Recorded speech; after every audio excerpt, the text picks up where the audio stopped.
ନମସ୍କାର ପିଲାମାନେ, ଆଶା କରୁଛି ଆପଣମାନେ ସମସ୍ତେ ଭଲରେ ଥିବେ। ଆଜିର ଏହି ଭିଡ଼ିଓକୁ ଆପଣମାନଙ୍କୁ ସ୍ୱାଗତ। ଆଜି ଆମେ ପଢ଼ିବା ଅଷ୍ଟମ ଶ୍ରେଣୀ ଓଡ଼ିଆ ସାହିତ୍ୟ ବହିର ଏକ ବହୁତ ସୁନ୍ଦର ହୃଦୟସ୍ପର୍ଶୀ ଗଳ୍ପ, ଯାହାର ନାଁ ହେଉଛି ଏବେ ମଧ୍ୟ ବଞ୍ଚିଛି। ଏହି ଗଳ୍ପରେ ଗାଳ୍ପିକ ହେଉଛନ୍ତି ଗଦାବରୀଶ ମହାପାତ୍ର। ଏହି ଭିଡ଼ିଓରେ ଆମେ ସମସ୍ତ ପ୍ରଶ୍ନ ଏବଂ ଉତ୍ତର ଲେଖିବା। ତେବେ ଚାଲନ୍ତୁ ଆରମ୍ଭ କରିବା। ଚାଲନ୍ତୁ କ୍ୱେଶ୍ଚନ୍ ଆନ୍ସର୍ କରିବା। ଆସ ଗଳ୍ପଟିକୁ ଭଲ ଭାବରେ ପଢ଼ିବା, ବୁଝିବା ଓ ଉତ୍ତର ଲେଖିବା। ନିମ୍ନଲିଖିତ ପ୍ରଶ୍ନ ଗୁଡ଼ିକ ଠିକ୍ ଉତ୍ତର ପାଖରେ ତାର ଚିହ୍ନ ଦେବା। ପ୍ରଶ୍ନ 1. ଏବେ ମଧ୍ୟ ବଞ୍ଚିଛି ଗଳ୍ପର ଲେଖକ କିଏ? ଏହାର ଉତ୍ତର ଗଦାବରୀଶ ମହାପାତ୍ର। ପ୍ରଶ୍ନ 2. ଯେତେବେଳେ ଗାଁ ଯାକ ଲୋକ ସାହାଯ୍ୟ କେନ୍ଦ୍ରକୁ ସାହାଯ୍ୟ ପାଇଁ ବାହାରିଥିବା ବେଳେ ବେଣୁଧର କ'ଣ କରିଥାଏ? ଏହାର ଉତ୍ତର ପିଣ୍ଡାରେ ତୁନି ହୋଇ ଠିଆ ହୋଇଥାଏ। ଯେଉଁ ଦେଶର ମଣିଷର ସାକ୍ଷୀ ରୂପେ ସ୍ୱୟଂ ଦେବତା ବାଟ ଚାଲି ଆସିଥିଲେ ବୋଲି କଥା ଅଛି, ଏହି କାବ୍ୟାଂଶରେ କେଉଁ ଦେବତାଙ୍କ କଥା କୁହାଯାଇଛି? ଏହାର ଉତ୍ତର ଗୋପୀନାଥ। ସିରେଇ ସାହାଯ୍ୟ କେନ୍ଦ୍ରରୁ ଚାଉଳ ନ ନେଇ ବେଣୁଧର କ'ଣ କରୁଥିଲା? ନିଜକୁ ଦୂରେଇ ଗଛ ମୂଳେ ବସିଥିଲା। ବେଣୁଧର ଗଛ ମୂଳେ କେଉଁ ସମୟରୁ ବସିଥିଲା? ଏହାର ସଠିକ୍ ଉତ୍ତର ହେଉଛି ସକାଳ ପହରୁ। ପାଠ୍ୟ ଅନ୍ତର୍ଗତ କିଛି ବାକ୍ୟ କ ସ୍ତମ୍ଭରେ ତଳେ ଦିଆଯାଇଛି। ଖ ସ୍ତମ୍ଭରେ 2ଟି ଲେଖାଏଁ ବାକ୍ୟ ଦିଆଯାଇଛି। ତୁମେମାନେ ଦଳଗତ ଭାବରେ ଏହା ଉପରେ ଆଲୋଚନା କର ଏବଂ ଖ ସ୍ତମ୍ଭରେ ଦିଆଯାଇଥିବା ଉପଯୁକ୍ତ ଉତ୍ତର ସହିତ ରେଖା ଟାଣି ଯୋଡ଼। ଶ୍ୟାମଳ ପତ୍ର ଗହଳ ତଳେ ଶୀତଳ ପବନ ଟିକିଏ ପାଇ ସେ ଆଖି ବୁଜି ଅନେକ ଭାବେ। ମଣିଷ ଶାନ୍ତ ଅବସ୍ଥାକୁ ଆସିଲେ ଯାହା ଚିନ୍ତା କରେ ତାହା ହିଁ ବାସ୍ତବତା। କାହା ପେଟରେ ଅନ୍ନ ନାହିଁ କି କାହା ମୁହଁରେ ହସ ନାହିଁ। ଅନ୍ନ ନଥିବାରୁ ମୁହଁରେ ହସ ନଥିଲା। ଯାହା ପାଇଛନ୍ତି ମୁଠାଏ ତାହା ସିଝାଇ ଖାଇବାକୁ ବେଳ ନାହିଁ। ଲୋକଙ୍କ କ୍ଷୁଧା ଅସହ୍ୟ ହେବାରୁ ବେଣୁଧରର କଥା ସୀମା ପାର ହୋଇଗଲା। ନିଜ ପରିବାରର ଦାରିଦ୍ର୍ୟତା ହିଁ ଦୁଃଖର କାରଣ। ବେଣୁଧର ଦେହ ଶୀତେଇ ଉଠିଲା। ଉଦାର ବ୍ୟକ୍ତିଙ୍କର କୋମଳ ହାତର ସ୍ପର୍ଶ ତାର ଅନ୍ତରାତ୍ମାକୁ ଛୁଇଁବାରୁ। ଚାଲନ୍ତୁ ଦେଖିବା ପରବର୍ତ୍ତୀ କ୍ୱେଶ୍ଚନ୍। ବହୁତ ବଢ଼ିଆ ପିଲାମାନେ, ଏମିତି ଆନ୍ସର୍ ଲେଖି ଚାଲନ୍ତୁ। ଗଳ୍ପର ବାକ୍ୟ ଗୁଡ଼ିକୁ ପଢ଼, ବୁଝ ଓ ଆଲୋଚନା କର। ନିମ୍ନଲିଖିତ ବାକ୍ୟ ଗୁଡ଼ିକୁ ପଢ଼, ବୁଝ ଓ ଲେଖ। ପ୍ରଶ୍ନ କ. କାହାର ସ୍ନେହପାଳିତ ଗୋଟିଏ ଗଛ ମୂଳେ ପଥର ଉପରେ ବସିପଡ଼ି ଖାଲି ଦେଖିଲା। ତାକୁ ଦିଶିଲା ଗୋଟିଏ ପ୍ରାଚୀନ ବିରାଟ ଜାତି ହଠାତ୍ କିପରି ଭିକାରୀ ପାଲଟିଗଲା। ଏହାର ଉତ୍ତର ହେଉଛି ଉକ୍ତ ପଦ୍ୟାଂଶଟି ଅଷ୍ଟମ ଶ୍ରେଣୀ ସାହିତ୍ୟ ସୁରଭି ପୁସ୍ତକର ଏବେ ବି ବଞ୍ଚିଛି ଗଳ୍ପରୁ ଆନିତ। ଏଠାରେ ଲେଖକ ଗୌରବ ଓ ମହିମା ମଣ୍ଡିତ ଓଡ଼ିଶା କିପରି ଭିକାରୀ ଜାତିରେ ପରିଣତ ହୋଇଛି ବେଣୁଧର ଭାବନା ମଧ୍ୟରେ ପ୍ରକାଶ କରିଛନ୍ତି। ବେଣୁଧର 10 ଦିନ ଧରି ସାହାଯ୍ୟ କେନ୍ଦ୍ରକୁ ଚାଉଳ ନ ଆଣି ଫେରୁଥିଲା।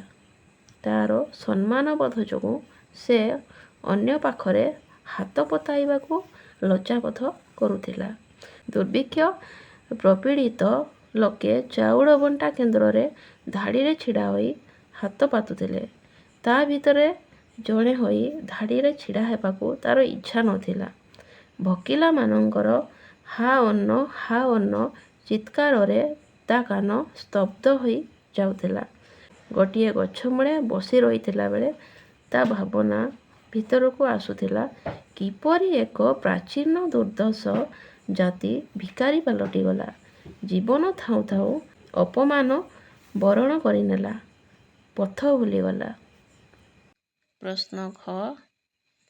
ଚିରଶ୍ୟାମଳ ବକୁଳ ଛୁରୀ ଅନାମୂଳେ ଶହ ଶହ ତରୁଣ ପ୍ରାଣରେ ଯେଉଁ ଶିକ୍ଷାର ମଞ୍ଜି ପୋତା ଯାଇଥିଲା, ତାହା କ'ଣ ଶେଷକୁ ବଢ଼ି ଉଠିଲା ଏଇ ଭିକ ମାଗିବା ପାଇଁ? ଉକ୍ତ ଗଦ୍ୟାଂଶଟି ଅଷ୍ଟମ ଶ୍ରେଣୀର ସାହିତ୍ୟ ସୁରଭି ଏବେ ମଧ୍ୟ ବଞ୍ଚିଛି ଗଳ୍ପରୁ ଆନିତ। ଏଠାରେ ଲେଖକ ବେଣୁଧରର ଚରିତ୍ର ମାଧ୍ୟମରେ ସତ୍ୟବାଦୀ ବନବିଦ୍ୟାଳୟର ମହାନ ଶିକ୍ଷାର ପରିଣତି ଉପରେ ଆକ୍ଷେପ କରି ପ୍ରଶ୍ନ କରିଛନ୍ତି। ବେଣୁଧର ଦିନେ ଦେଶର ସେବା ଓ ଉନ୍ନତି ପାଇଁ ଘର ଛାଡ଼ି ପାଠ ପଢ଼ୁଥିଲେ। ମାତ୍ର ବର୍ତ୍ତମାନର ପରିସ୍ଥିତି ଦେଖି ତାଙ୍କ ମନରେ ପ୍ରଶ୍ନ ଉଠିଛି ଯେ ଗୋପବନ୍ଧୁଙ୍କ ପ୍ରତିଷ୍ଠିତ ସତ୍ୟବାଦୀ ବନବିଦ୍ୟାଳୟରେ ଯେଉଁ ଆଦର୍ଶ ଶିକ୍ଷା ଦିଆଯାଉଥିଲା, ଶହ ଶହ ଯୁବକଙ୍କ ପ୍ରାଣରେ ଯେଉଁ ମଞ୍ଜି ପୋତା ଯାଉଥିଲା, ତାହାର ପରିଣତି କ'ଣ ଶେଷରେ କେବଳ ଭିକ୍ଷାବୃତ୍ତି ବା ସାହାଯ୍ୟ ମାଗିବା ଥିଲା? ପ୍ରସଙ୍ଗରେ ଲେଖକ କ୍ଷୁଧାର୍ତ ନିକଟରେ ଭିକ୍ଷାର ମୂଲ୍ୟବୋଧ ଭିତ୍ତିହୀନ ବୋଲି ଦର୍ଶାଇଛନ୍ତି। ଭାବିଚିନ୍ତି ଲେଖ।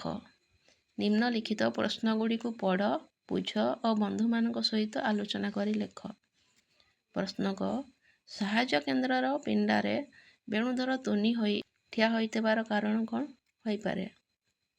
ଏହାର ଉତ୍ତର ହେଉଛି ଗାଁ ଯାକର ଲୋକ ସାହାଯ୍ୟ କେନ୍ଦ୍ରକୁ ସାହାଯ୍ୟ ପାଇଁ ଯାଉଥିଲା ବେଳେ ବେଣୁଧର ପିଣ୍ଡାରେ ତୁନି ହୋଇ ଠିଆ ହୁଏ। ସମସ୍ତଙ୍କ ଆଗରେ ଠିଆ ହୋଇ ହାତ ପତାଇବାକୁ ବେଣୁଧରକୁ ଅସୁନ୍ଦର ଲାଗେ। ବେଣୁଧର ପାଠ ପଢ଼ି କ'ଣ ହେବା ପାଇଁ ଭାବିଥିଲା? ବେଣୁଧର ପାଠ ପଢ଼ି ନିଜେ ଜାଗିବ ଓ ଦେଶକୁ ଜଗାଇବ ବୋଲି ଭାବିଥିଲା। ବେଣୁଧର ଭିକ ମାଗିବାଟା ସୁନ୍ଦର ହେବ ନାହିଁ ବୋଲି କାହିଁକି ଚିନ୍ତା କଲା?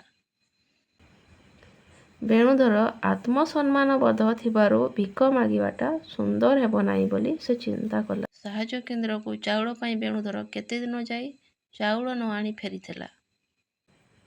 ସାହାଯ୍ୟ କେନ୍ଦ୍ରକୁ ବେଣୁଧର 10 ଦିନ ଯାଇ ଚାଉଳ ନ ଆଣି ଫେରିଥିଲା। ଦୁର୍ଭିକ୍ଷ ରାକ୍ଷସର ଯାଦୁଘର ବୋଲି କାହାକୁ କୁହାଯାଇଛି? ସିରେଇ ଗାଁର ସାହାଯ୍ୟ କେନ୍ଦ୍ରକୁ ଦୁର୍ଭିକ୍ଷ ରାକ୍ଷସର ଯାଦୁଘର ବୋଲି କୁହାଯାଇଛି। ବେଣୁଧର ଗଛମୂଳ ପଥର ଉପରେ ବସି ଜାତି ବିଷୟରେ କ'ଣ ଭାବୁଥିଲା? ବେଣୁଧର ଗଛମୂଳ ପଥର ଉପରେ ବସି ଗୋଟିଏ ପ୍ରାଚୀନ ବିରାଟ ଜାତି ହଠାତ୍ କିପରି ଭିକାରୀ ପାଲଟିଗଲା, ତାହା ଭାବୁଥିଲା। ଜୀବନ ଥାଉ ଥାଉ ଜାତିଟା କିପରି ଅପମାନ ବରଣ କରିନେଲା, ତାହା ଚିନ୍ତା କରୁଥିଲା। ବେଣୁଧର ପଥର ପରି ତଳେ ପଡ଼ିଥିବାର ଦେଖି ମହାପୁରୁଷ ଜଣକ କ'ଣ କହିଥିଲେ? ବେଣୁଧର ପଥର ପରି ତଳେ ପଡ଼ିଥିବାର ଦେଖି ମହାପୁରୁଷ ଜଣକ ତାକୁ ଡାକୁଥିଲେ। ଅନୁମାନ ଓ କଳ୍ପନା। ପ୍ରଶ୍ନ କ ବେଣୁଧର ସ୍ଥାନରେ ତୁମେ ଥିଲେ କ'ଣ କରିଥାନ୍ତ? ଏହାର ଉତ୍ତର ହେଉଛି ମୁଁ ବେଣୁଧର ସ୍ଥାନରେ ଥିଲେ ଭିକ୍ଷାବୃତ୍ତିକୁ ଆଦରି ନଥାନ୍ତି। ପାଠ ପଢ଼ି ତୁମେ ଦେଶ ପାଇଁ କ'ଣ କରିବ ବୋଲି ଚିନ୍ତା କରିଛ? ଏହାର ଉତ୍ତର ହେଉଛି ପାଠ ପଢ଼ି ମୁଁ ଦେଶ ପାଇଁ କିଛି ଭଲ କାମ କରିବାକୁ ଚିନ୍ତା କରିଛି। ଉଚ୍ଚ ଶିକ୍ଷା ଲାଭ କରି ମୁଁ ଜଣେ ସଚେତନ ଓ ଦାୟିତ୍ୱଶୀଳ ନାଗରିକ ହେବି। ମୋର କାମ ଦ୍ୱାରା ସମାଜରେ ଉନ୍ନତି ଓ ଲୋକମାନଙ୍କୁ ସହାୟତା କରିବି। ଦେଶର ଉନ୍ନତି ଓ ମଙ୍ଗଳ ପାଇଁ ସଦା ଚେଷ୍ଟା କରିବି। ପ୍ରଶ୍ନ ଗ ତୁମ ଘରେ ଯଦି ଖାଦ୍ୟର ଅଭାବ ରୁହେ, ତେବେ ତୁମେ କ'ଣ କରିବ? ମୋ ଘରେ ଯଦି ଖାଦ୍ୟର ଅଭାବ ରହେ, ତାହେଲେ ମୁଁ ପରିଶ୍ରମ ବଳରେ ଖାଦ୍ୟ ଉତ୍ପାଦନ କରି ଏହାର ଅଭାବ ମେଣ୍ଟାଇବି। ଅନ୍ୟକୁ ହାତ ନ ପତାଇ ପରିଶ୍ରମ କରି ଅର୍ଥ ରୋଜଗାର କରି ଅଭାବ ମେଣ୍ଟାଇବି। ପ୍ରଶ୍ନ ଘ ଯଦି କେବେ ତୁମେ ବକୁଳ ବନକୁ ଯାଅ, ସେଠାରେ ତୁମ ମନ ଭିତରେ କେଉଁ ଭାବନା ସୃଷ୍ଟି ହେବ? ଯଦି ମୁଁ ବକୁଳ ବନକୁ ଯାଏ, ତାହେଲେ ମୋ ମନରେ ଜାତୀୟ ଭାବନା ସୃଷ୍ଟି ହେବ। ବକୁଳ ଫୁଲର ମଧୁର ସୁଗନ୍ଧ ଓ ଶାନ୍ତ ପରିବେଶ ମନକୁ ଶାନ୍ତି ଦେବ। ପ୍ରକୃତିର ସୌନ୍ଦର୍ଯ୍ୟ ଦେଖି ମନରେ ଆନନ୍ଦ ଓ ପ୍ରସନ୍ନତା ଭରିଯିବ। ପ୍ରଶ୍ନ ମ ଯଦି କେବେ ଦୁର୍ଭିକ୍ଷ ପଡ଼େ, ତେବେ ତୁମେ କିପରି ଲୋକମାନଙ୍କୁ ସହାୟତା କରିବ? କଳ୍ପନା କର। ଯଦି କେବେ ଦୁର୍ଭିକ୍ଷ ପଡ଼େ, ଲୋକମାନେ ଖାଦ୍ୟ ଓ ଜଳ ଅଭାବରେ ବହୁତ କଷ୍ଟ ପାଇବେ। ସେତେବେଳେ ମୁଁ ଦରିଦ୍ର ଓ ଭୋଗୀମାନଙ୍କୁ ସହାୟତା କରିବି। ଚାଉଳ, ଡାଲି ଓ ଅନ୍ୟାନ୍ୟ ଖାଦ୍ୟ ସାମଗ୍ରୀ ସଂଗ୍ରହ କରି ସେମାନଙ୍କୁ ବଣ୍ଟନ କରିବି। ଅସହାୟ ଲୋକଙ୍କୁ ଆଶ୍ରୟ ଦେବାକୁ ଚେଷ୍ଟା କରିବି। ଚାଷୀମାନଙ୍କୁ ବୀଜ ଓ ସାର ଦେଇ ପୁଣି ଥରେ ଚାଷ କରିବାକୁ ସହାୟତା କରିବି। ପରିବର୍ତ୍ତିତ କାହାଣୀ। କଳ୍ପନା କର କାହାଣୀଟି କିପରି ଆଗକୁ ବଢ଼ିବ। ପ୍ରଶ୍ନ କ ଯଦି ବେଣୁଧର ସାହାଯ୍ୟ କେନ୍ଦ୍ରକୁ ଯାଇଥାନ୍ତା ଯଦି ବେଣୁଧର ଅନ୍ୟମାନଙ୍କ ପରି ସାହାଯ୍ୟ କେନ୍ଦ୍ରକୁ ଯାଇଥାନ୍ତା ତେବେ ସେ ଚାଉଳ ଆଣି ନିଜର ଓ ପରିବାରର ଭୋକ ମେଣ୍ଟାଇ ପାରିଥାନ୍ତା। କିନ୍ତୁ ଏହାଦ୍ୱାରା ତାହାର ନିଜସ୍ୱ ସ୍ୱାଭିମାନ ନଷ୍ଟ ହୋଇଯାଇଥାନ୍ତା ଏବଂ ଗୁରୁଙ୍କ ଠାରୁ ସେ ପଢ଼ିଥିବା ଆଦର୍ଶ ଶିକ୍ଷାର କୌଣସି ମୂଲ୍ୟ ରହିନଥାନ୍ତା।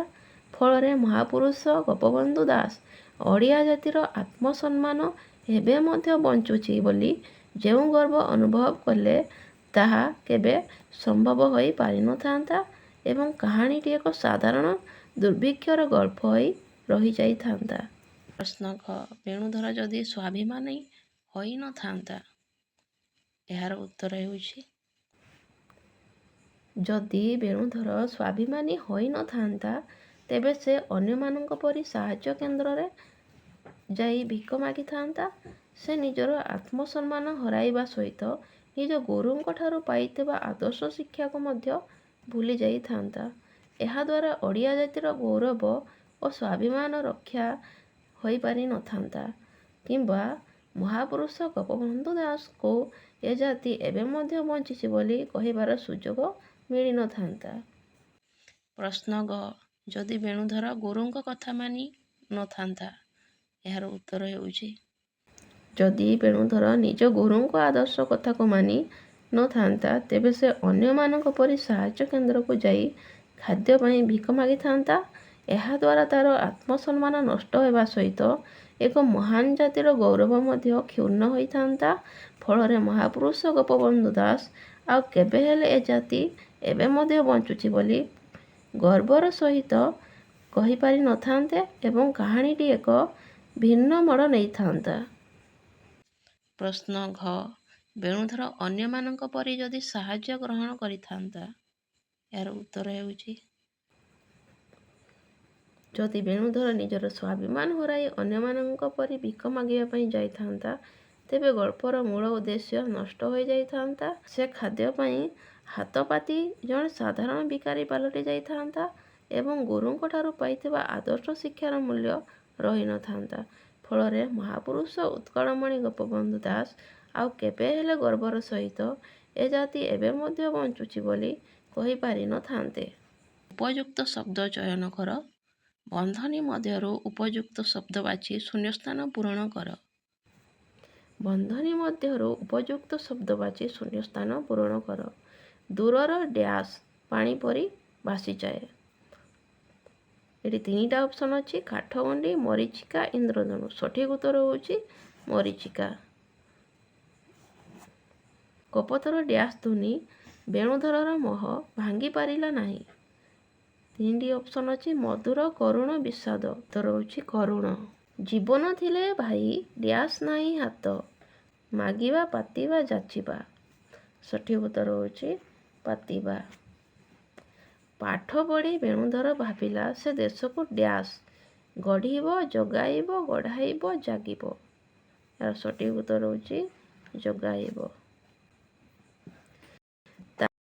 ଡ୍ୟାସ୍ ଉଠିଲା ଥରି ଶୀତେଇ ଗୁମୁରି।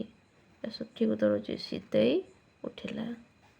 ଉପରେ ଦିଆଯାଇଥିବା ରେଖାଙ୍କିତ ପଦରେ କି ପାର୍ଥକ୍ୟ ଅଛି ସାଙ୍ଗମାନଙ୍କ ସହ ଆଲୋଚନା କର ବୁଝ ଏବଂ ନିମ୍ନଲିଖିତ ବାକ୍ୟରେ ଥିବା ଶୂନ୍ୟସ୍ଥାନ ପୂରଣ କର। ପ୍ରଶ୍ନ କ ସେହିଠାରେ ସେ ପାଠ ପଢ଼ିବ ବା ପଢ଼ିବେ କ'ଣ ହେବ? ସଠିକ୍ ଉତ୍ତର ହେଉଛି ପଢ଼ିବେ। ପ୍ରଶ୍ନ ଖ ଆପଣମାନେ ଏଠାକୁ ଆସ ବା ଆସନ୍ତୁ କ'ଣ ହେବ? ଏହାର ଉତ୍ତର ହେଉଛି ଆସନ୍ତୁ। ସେମାନେ ମୋତେ ହସାଇଲା ବା ହସାଇଲେ କ'ଣ ହେବ ଏମାନଙ୍କ ଭିତରୁ? ସଠିକ୍ ଉତ୍ତର ହସାଇଲେ। କାନି ପତେଇ ସେ ମାଗିପାରେ ବା ମାଗିପାରନ୍ତି କ'ଣ ହେବ? ସଠିକ୍ ଉତ୍ତର ହେଉଛି ମାଗିପାରେ।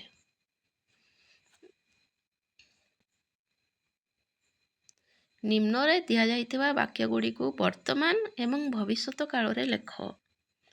ପରେ ଗୋଟେ ବାକ୍ୟ ଦେଇଛି ତାଙ୍କ ଆଖିରୁ ଲୁହ ଝରି ପଡ଼ିଲା। ଏହାକୁ ଆମେ ତାଙ୍କ ଆଖିରେ ଲୁହ ଝରି ପଡ଼ିଲା। ତାଙ୍କ ଆଖିରୁ ଲୁହ ଝରି ପଡ଼ୁଛି। ଇଏ ହେଉଛି ବର୍ତ୍ତମାନ କାଳ। ତାଙ୍କ ଆଖିରୁ ଲୁହ ଝରିବ। ଏ ହେଉଛି ଭବିଷ୍ୟତ କାଳ। ସେ ଅନୁରୋଧ କରି କହିଲେ, ସେ ଅନୁରୋଧ କରି କହୁଛି ବର୍ତ୍ତମାନ କାଳ। ସେ ଅନୁରୋଧ କରି କହିବେ, ଏ ହେଉଛି ଭବିଷ୍ୟତ କାଳ। ବେଣୁଧର ସମ୍ଭାଳି ପାରିଲା ନାହିଁ, ବେଣୁଧର ସମ୍ଭାଳି ପାରୁଛି, ଏ ହେଉଛି ବର୍ତ୍ତମାନ କାଳ। ବେଣୁଧର ସମ୍ଭାଳି ପାରିବ, ଏ ହେଉଛି ଭବିଷ୍ୟତ କାଳ। ମହାପୁରୁଷ ଅନେକ କ୍ଷଣ ଠିଆ ହେଲେ, ମହାପୁରୁଷ ଅନେକ କ୍ଷଣ ଠିଆ ହୋଇଛନ୍ତି, ଏ ହେଉଛି ବର୍ତ୍ତମାନ କାଳ। ମହାପୁରୁଷ ଅନେକ କ୍ଷଣ ଠିଆ ହେବେ, ଏ ହେଉଛି ଭବିଷ୍ୟତ କାଳ। ଶବ୍ଦକୋଷର ବିଚାର। ତୁମେ ଜାଣ ଯେ ଅଭିଧାନ ବ୍ୟବହାର କରି ଶବ୍ଦର ଅର୍ଥ ଜାଣି ହୁଏ। ନିମ୍ନରେ ପାଠରୁ ନିଆଯାଇଥିବା ବାକ୍ୟଗୁଡ଼ିକର ଏକ ନିର୍ଦ୍ଦିଷ୍ଟ ପଦକୁ ରେଖାଙ୍କିତ କରାଯାଇଛି। ରେଖାଙ୍କିତ ପଦଗୁଡ଼ିକର ଅର୍ଥ ଡାହାଣ ପାଖରେ ଦିଆଯାଇଛି। ଠିକ୍ ଅର୍ଥ ଉପରେ ଗୋଲ ବୁଲାଅ। ଚାଲନ୍ତୁ ଦେଖିବା। ବେଣୁଧର ପିଣ୍ଡାରେ ତୁନି ହୋଇ ଠିଆ ହୁଏ। ଏଠି ଆମର ରେଖାଙ୍କିତ ପଦଟା ହେଉଛି ତୁନି। ତୁନିକୁ ଆଉ କ'ଣ କୁହାଯାଏ? ନୀରବ, ବିଚଳିତ, ଆନନ୍ଦ, ଦୁଃଖ। ସଠିକ୍ ଉତ୍ତର ହେଉଛି ନୀରବ। ବସି ବସି ବିଚାରି ବିଚାରି ସୂର୍ଯ୍ୟ ମୁଣ୍ଡ ଉପରକୁ ଉଠେ। ଏଠି ସୂର୍ଯ୍ୟକୁ ରେଖାଙ୍କିତ ପଦ ହେଉଛି ସୂର୍ଯ୍ୟ। ସୂର୍ଯ୍ୟକୁ କ'ଣ କୁହାଯାଏ? ଚନ୍ଦ୍ର, ତପନ, ନକ୍ଷତ୍ର, ଅମ୍ବୁଜ। କିଏ ସୂର୍ଯ୍ୟଙ୍କର ପ୍ରତିଶବ୍ଦ କିଏ? ଏମାନଙ୍କ ଭିତରୁ ସଠିକ୍ ଉତ୍ତର ହେଉଛି ତପନ। ଯେଉଁଠାରେ ଦେବତା ମଣିଷର ସାକ୍ଷୀ। ଦେବତା ପ୍ରତିଶବ୍ଦ ସୁର, ମାନବ, ଦାନବ। ଏମାନଙ୍କ ଭିତରୁ ସଠିକ୍ ଉତ୍ତର ହେଉଛି ସୁର। ଦୁର୍ଭିକ୍ଷ ରାକ୍ଷସର ତାହା ଗୋଟିଏ ବିରାଟ ଯାଦୁଘର। ଦାନବ, ଗନ୍ଧର୍ବ, ମାନବ, ମନୁ। ସଠିକ୍ ଉତ୍ତର ହେଉଛି ଦାନବ। ଚିନ୍ତା କରି ଲେଖିବା। ଗୋଟିଏ ଶୀତଳ କୋମଳ ହାତର ସ୍ପର୍ଶ ତା ପିଠିରେ ଲାଗିଲା। ଗଳ୍ପର ଏହି ଧାଡ଼ିରେ ଶ୍ରଦ୍ଧାଭାବ ପ୍ରକାଶ କରୁଛି। ନିମ୍ନରେ କେତେଗୁଡ଼ିଏ ବାକ୍ୟ ଦିଆଯାଇଛି। ଦିଆଯାଇଥିବା ବାକ୍ୟଗୁଡ଼ିକ କେଉଁ ଭାବନା ପ୍ରକାଶ କରୁଛି ତାହାର ପାଖ ଭାବନା ସାରଣୀ ସହ ମିଶାଅ। ଦେଖିବା ପ୍ରଥମ ବାକ୍ୟ। ସମସ୍ତଙ୍କ ଆଗରେ ମୁଁ ହାତ ପତେଇ ଠିଆ ହୋଇ ମାଗିବାଟା ସୁନ୍ଦର ହେବ ନାହିଁ। ଏହା କେଉଁ ଭାବ ପ୍ରକାଶ କରୁଛି? ନା, ଏହାର ଉତ୍ତର ହେଉଛି ସ୍ୱାଭିମାନ। ମାତ୍ର ନିଜ ଭିତରେ ସେ ଦେଖେ ଆଉ ଗୋଟିଏ ଜଗତ। ଏହାର ଭାବନା ହେଉଛି କଳ୍ପନା। ପାଠ ପଢ଼ି ପଢ଼ି ସେ ଭାବିଲା ସେ ଜାଗିବ, ଦେଶକୁ ଜଗାଇବ। ଏହି ଭାବନାଟା ଦେଶପ୍ରେମକୁ ସୂଚାଉଛି। ଆଉ ସଠିକ୍ ଉତ୍ତର ହେଉଛି ଦେଶପ୍ରେମ। ଯେଉଁ ଦେଶରେ ଯୁଗ ଯୁଗ ଧରି ବିରାଟ ପଥର ସ୍ତୂପ ଉପରେ ପତିତ ପାବନ ବାନା ଉଡ଼ୁଛି, ଏହା ଭକ୍ତି ଭାବନାକୁ ପ୍ରକାଶ କରୁଛି। କେଉଁଠି ସେ ଆପଣାର ମୁହଁଟା ଲୁଚାଇ ଠିଆ ହୋଇ ପାରନ୍ତା କି? ଏହା ଲଜ୍ଜା ଭାବନାକୁ ଦର୍ଶାଉଛି। ତାପରେ 2 ଟୋପା ଲୁହ ନିଗିଡ଼ି ତଳେ ପଡ଼ିଗଲା। ଦୁଃଖ ଭାବନାକୁ ଦର୍ଶାଉଛି। ସେହି ନିରସ ସଂସାର ଭିତରେ ତାର ଆଶାର ଝରଣା ଶୁଖି ଆସିଛି। ଏହା ନିରାଶା ଭାବନାକୁ ଦର୍ଶାଉଛି। ଦେଖିବା ପ୍ରଶ୍ନ କ। ସେ ପଛକୁ ଘୁଞ୍ଚି ଆସିଲା। ଏହାର ଉତ୍ତର କେହି ଜଣେ ତାକୁ ଠେଲି ଦେବାରୁ ସେ ପଛକୁ ଘୁଞ୍ଚି ଆସିଲା। ତାକୁ ଦିଶିଲା। ତାକୁ ବହୁ ଦୂରରେ ଥିବା ଜଳାଶୟଟିଏ ଦିଶିଲା। ସେ ନିଜକୁ ଖୋଜିଲା। ସେ ନିଜକୁ ପ୍ରଶ୍ନ ପଚାରି ତାର ଉତ୍ତର ଖୋଜିଲା। ମୁହଁ ବୁଲେଇ ଦେଖେ। ମୁହଁ ବୁଲେଇ ଦେଖିଲା କେହି ଜଣେ ତାକୁ ପ୍ରଶ୍ନ ପଚାରୁଛି। ବେଣୁଧର ଘରକୁ ଫେରି ଆସିଲା। ବେଣୁଧର ଖାଲି ହାତରେ ଦ୍ରୁତ ଗତିରେ ଘରକୁ ଫେରି ଆସିଲା। କିପରି ଠିଆ ହେବ? କିପରି ଏତେ ସମୟ ଏତେ ବଡ଼ ଧାଡ଼ିରେ ଠିଆ ହେବ? ଆଜି ପାଇଁ ଏତିକି ପିଲାମାନେ। ଯଦି ଭିଡ଼ିଓଟି ଭଲ ଲାଗିଥାଏ ତାହେଲେ ମୋ ଚ୍ୟାନେଲକୁ ସବସ୍କ୍ରାଇବ୍ କରିବେ ଏବଂ ଭିଡ଼ିଓକୁ ଗୋଟେ ଲାଇକ୍ ଦେଇଦେବେ, ସେୟାର କରିବେ। ଆପଣଙ୍କ ସାଙ୍ଗମାନଙ୍କୁ ମଧ୍ୟ ସେୟାର କରିବେ, ଯାହାଦ୍ୱାରା ସେମାନେ ମଧ୍ୟ ଭିଡ଼ିଓ ଦେଖି ଉପକୃତ ହେବେ।